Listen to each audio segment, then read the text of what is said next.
This week on Eye on the Clarence.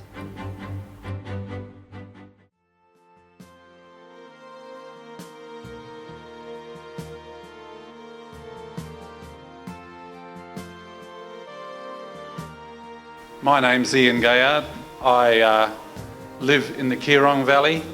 I got interested in this whole situation when Arrow Shell PetroChina drilled an exploratory drill 3 kilometres upstream from my farm, where I breed horses with my wife, and we suddenly on a floodplain, and we suddenly started investigating this whole thing. We looked further into it, and for about 17 months with a number of people, we've been exploring this whole thing that is coal seam and unconventional gas in the northern rivers and elsewhere. So I'm the MC for tonight. You'll see a bit of me.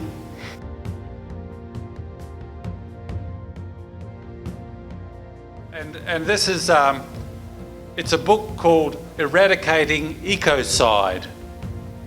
It's a new term, but it's one, if we reflect a little, then we know that ecocide is something that is happening in our community, in our environment, in all levels, and governments aren't keeping up with it. And the promo says, exposing the corporate and political practices destroying the planet and proposing laws needed to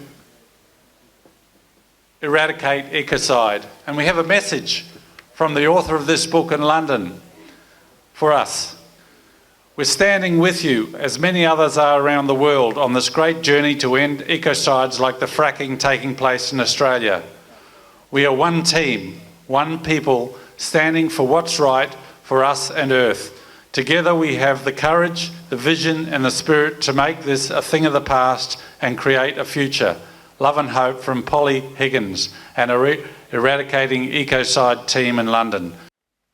I don't belong to any political party, and I'd say I'm typical of a lot of the concern that's coming from people in community about this whole thing that is the gas rush in our area, and in fact all over Australia. And I want to give a couple of things which may indicate how the game is played by mining companies.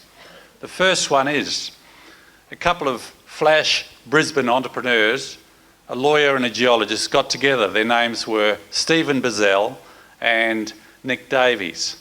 And they got hold of a PEL, a Petroleum Exploration Licence, which went from down around Corrockeye and below, right up around the northern part of the state to the border and out as far as Woodinbong. Now, Messrs Bizzell and Davies got this going, drilled 9 exploratory wells by raising capital from somewhere, and then they sold out to the tune of one got 19.4 million and the other one got 25 million to Shell and PetroChina. So suddenly we have people who were Australian entrepreneurs, from Brisbane mind you, who have sold out the country that I live on and a lot of people live on for gas exploration, pipelines, trucks, the whole ring, box and dice, to export gas to China and beyond, to the 5th biggest company in the world, and PetroChina, which is an arm of the Chinese government. Another tale. We have a company called Metgasco, and hi to the representative. They are operating in the casino area, and they intend to operate west of here. They have a petroleum exploration licence. As a smaller start-up company, they've proposed a power station. They've proposed a pipeline to link up with the Queensland network and therefore to the Gladstone gas hub, which is causing huge damage up there at the moment by its construction, being built by Arrow Energy as well. And these companies do talk to each other all the time. So there was recently a New South Wales Government Senate Standing Committee inquiry into coal seam gas brought on by the new government, of New South Wales after Labor. Labor's approach was a very laissez-faire, tick box approach on a computer. You could hire an environmental graduate who could fill out your environmental statement, get all the species, the endangered species in the area, and they could do certain things, but it was basically a tick box approach. Right? They get the cultural heritage. They get somebody from the Indigenous community who's on a native title, a land council perhaps we might say, who has to get their thumbprint on it as well, because Australia's a signatory to a lot of international treaties. So they need someone of that, and money was provided, some $60,000 to each of the tribes, and Bow Energy was formed, bow and arrow, to facilitate that. And we have a document where all that is detailed. So Metgasco. So the Senate Standing Committee inquiry, 3 weeks or thereabouts before Metgasco was due to present their presentation to the Senate Standing Committee made up of the Shooters Party, the Liberal Party, the National Party, the Greens, the Labor Party. And we had a situation where we put out submissions and spoke to them up here in Lismore at the House with No Steps. What Metgasco did was they hired the Deputy Director of the New South Wales Liberal Party 3 weeks or 4 weeks beforehand, and he presented their submission to his colleagues. That is the way this game is being run.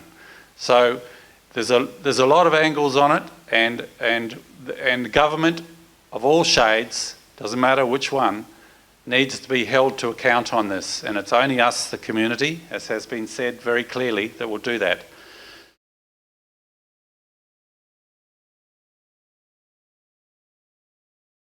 Okay, our next speaker is two people have travelled down. They've travelled 8 hours from Kogan in Queensland, Carol and Brian Monk. They bought with their son-in-law and their daughter a large property there of some 5,000 acres, and they were setting up a life for themselves and their grandchildren, 3 generations. Then they found themselves surrounded by gas wells and by companies who were hostile to them. And he has a very personal story. Brian's going to be the speaker, but he has a very personal story to tell about how that has affected his family, and that could well be any one of us.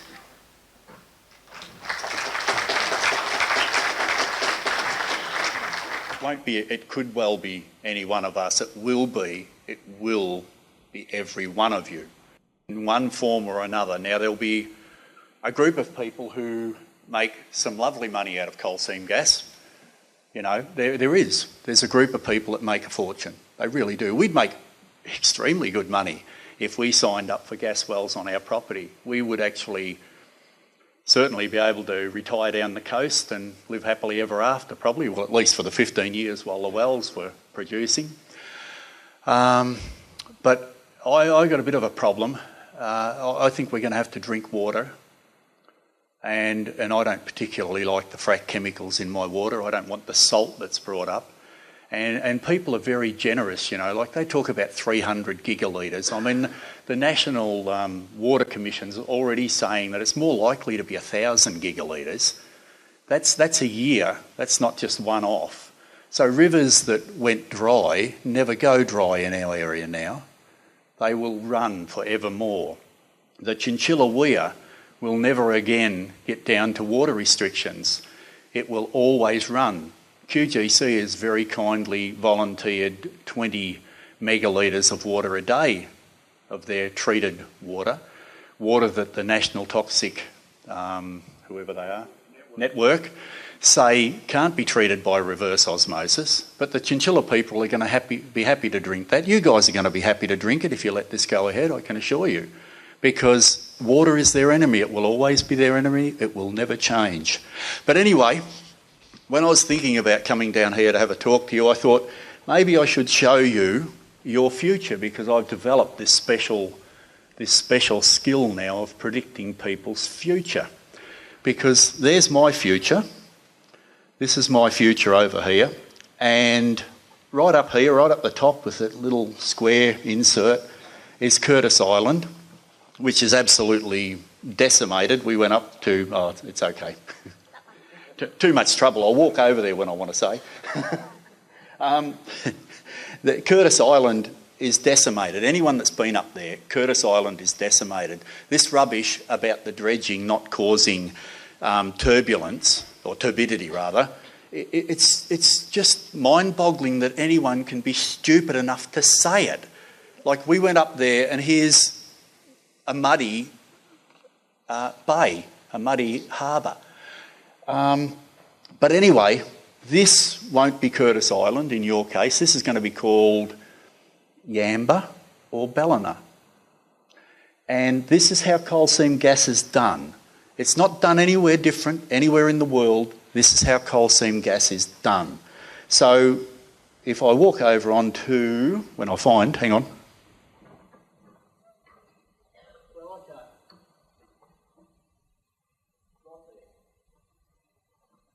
So that's our little bit of, yep, that's it. That's our little bit of the overall picture. We're one of the 3 gas fields that has to be developed. And if I can go on to page, whatever it was. No, next one. Yeah, Jamet's up there as well. But this just gives you an idea. This is expanding exactly. So we saw the Queensland picture. You'll have a New South Wales picture, believe me. Now we're dropping back to what's called the Jordan field development. And then if we keep going, we're going to find the last of them. Okay, here's the next one. Now this one, and again I'm going to walk over there and then you can take it from there.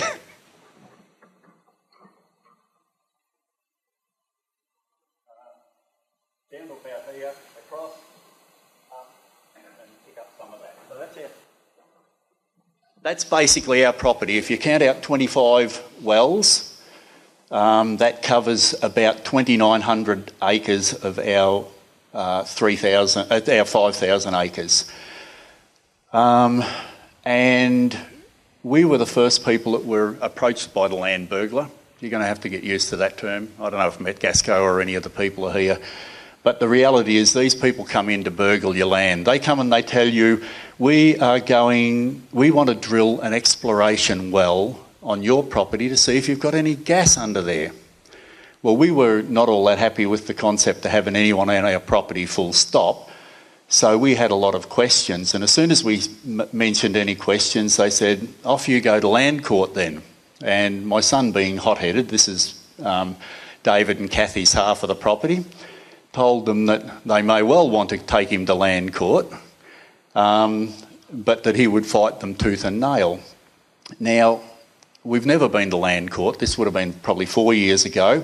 And the well that they wanted to drill was...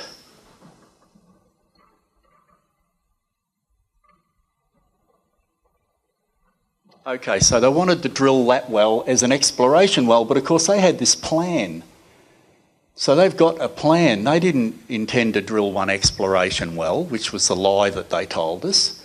They intended to drill, all told, 25 wells on the property. Along with that, they intended to put in all those lines. You see the purple lines, all the red stars are wells. The purple lines are connecting lines. They connect so they can collect the water and the gas, and depending on how they power the pumps on top of the wellhead, they may well also carry electricity. And the blue star is a regional pond. The green line is a water line that will bring water into that yellow, if you look up, that yellow thing's a compressor station. That the water would, and it's also got a reverse osmosis water treatment plant on it. But that's not on our property. That's on the next door neighbour's property. It's about 2.5 kilometres from the house.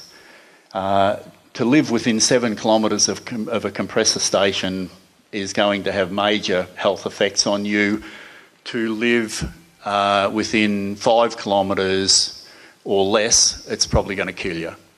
or at least give you severe risk of cancer and specific types of cancer that are duplicated across the world wherever coal seam gas is done. So as you can imagine, we're not very happy with coal seam gas companies, but from the very start, we chose to lock the gate. Before lock the gate was even thought of, we locked the gate. And we've been threatened, I don't know how many times, with land court.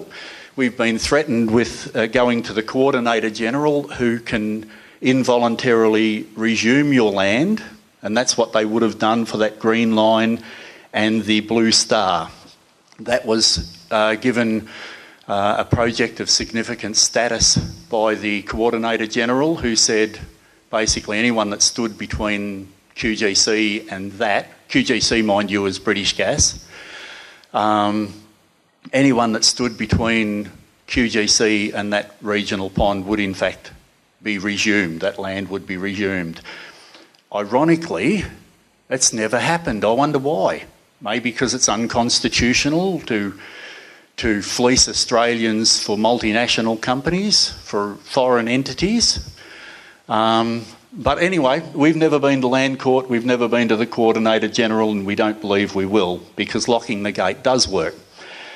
But I need to tell you about the compressor station, because for me, it's one of the big tragedies that this industry brings. Because wherever you live in hills or even on, well, it doesn't matter where you live, these compressor stations have to treat wet gas to dry gas, because China doesn't want it wet. China doesn't want the neurotoxins in their gas. China doesn't want the number of chemicals that comes up into that gas. China doesn't want that, so we're going to breathe it. It's going to kill us. It's not going to kill the Chinese, because they're going to get fairly clean gas, fairly clean methane with a couple of other additives, as has already been said. So this is a multinational industry that is impacting on Australian property owners and Australian people that live in town, and it's a $60 billion project, which I find the most amusing thing. 60 billion, but probably 55 billion of that 60 billion is coming in pipes from China. Production or plants from China, pipes for the drilling from China, equipment from China. That 60 billion, by the time you break it down, is very, very little for Australia. And the other thing I know that a lot of people look at it and they say, geez, we're going to make a lot of money. Well, where I live, I do not know one, and I repeat, not one person that works for a coal seam gas company. So all these jobs that people think are going to be flowing around, not one. They're all fly in, fly out. They live in filthy stinking dongas, in 900-man camps, and well, I would call them a filthy, stinking donga. Obviously, people live in them, and they're happy. They're probably actually as good as the unit we're staying in at the moment inside. But they're not locals. You don't know who's driving down your road. Carol got run off the road by trucks, because the truck movement is mind-boggling. The road damage, you can't credit it till you see it. The road damage, Anyway, I don't know. I can rave on about coal seam gas. I just think that any Australian that's got a brain in their head doesn't have to work overtime here. You drill a hole into our most precious commodity, which is water in this country. You drill the hole into the water, drilling pollutes it, fracking pollutes it, and they admit that they pollute it. Have a read of the EIS. I'm leaving a copy on this computer. Read through it. The amount of metres of water they intend to deplete out of the Clarence Morton. They write it. I don't have to write it. I don't have to tell you about it. And just the last thing on regulation, because I have to. How long have I used up here? Okay. Regulation. We went through all of the legislation. We thought, wow, we've got them on the water. They just can't do this water. It's not possible. You know, we've got the Clean Water Act, not called that, but we've got an act that protects our water and protects our air, right? It's quite clear. And so I'm thinking, well, they can't do this because of the water. Well, in about the same time Drew was talking about, September 2010, in America earlier on, they introduced the Halliburton loophole, which meant that they could do anything they liked to the water and anything they liked to the air, and no one could do anything about it. In Queensland, in September 2010, they introduced the thing that I like to call the Bligh-Robertson loophole. And that loophole said they can extract any amount of water that they want, not pay for it, and dispose of it well, they're not allowed to dispose of it in an evaporation pond anymore unless it's financially not viable to do anything else. Well, it's financially not viable to do anything else. I'm telling you now, it has to go into bloody great regional ponds and it has to evaporate. And what they can't get rid of that way, they're going to give you as treated water through reverse osmosis.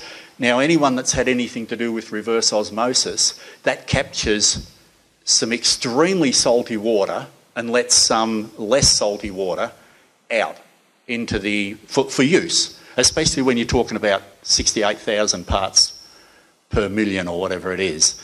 You know, you end up with mountains of salty water, and what do you do with that? You wait till a flood and your regulator says you can discharge to prevent overtopping of your regional ponds. You can discharge at times of flood so you don't damage your water storage.